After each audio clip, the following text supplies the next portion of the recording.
PCI Media Center.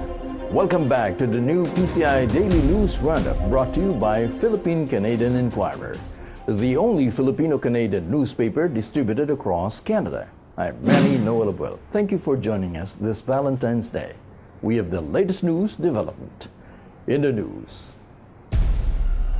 PHIVOLCS predicts 7.2 magnitude quake in Metro Manila. Following the 6.2 quake in Surigao that claimed 8 and injured 202 people, the Philippine Institute of Volcanology and Seismology predicts that the West Valley Fault that covers major parts of Metro Manila is already ripe for movement. According to the institution, the West Valley Fault could generate a 7.2 magnitude earthquake that is detrimental and destructive in a highly urbanized area like Metro Manila and its surrounding provinces. The fault moves roughly every 400 years. The last earthquake recorded from the fault was 357 years ago in 1658. Currently, there have been more than 150 aftershocks recorded in the aftermath of the Surigao quake. UN condemns North Korea's latest missile tests. Despite being barred under UN resolutions and incurring 6 sanctions since 2006, North Korea held its first missile launch for the year on Sunday. The UN Security Council declared Monday that it condemns this action and threatens to, quote, take further significant measures against Pyongyang.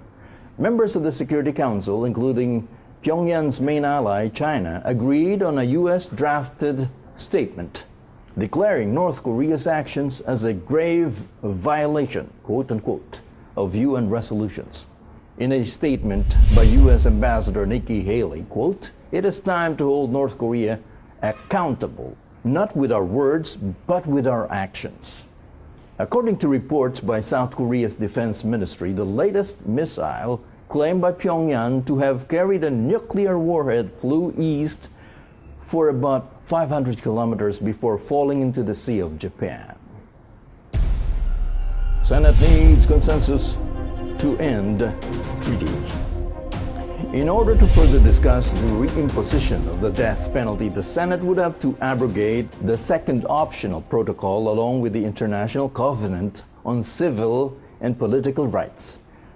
These agreements were ratified by the Senate in 2007, which bars the legislation of bringing back death penalty. And this could only be done if the Senate would gain a 2/3 vote on renouncing its commitments on the international treaties it entered. 14 out of the 24 senators have signed Senate Resolution number 289 entitled, quote, resolution expressing the sense of the Senate that termination of or withdrawal from treaties and international agreements concurred in by the Senate shall be valid and effective upon concurrence by the Senate. According to Senate President pro tempore Franklin Drilon, who led the resolution, these commitments would have to be revoked by the ones who ratified it. By technicality, all treaties ratified by both Senate and the Executive are considered as laws of the land. And that's the Roundup News for today. Wishing all the lovebirds riding the stars of intimacy a happy Valentine's Day. Goodbye for now. We'll see you again tomorrow. I'm Manny Noel. Bye.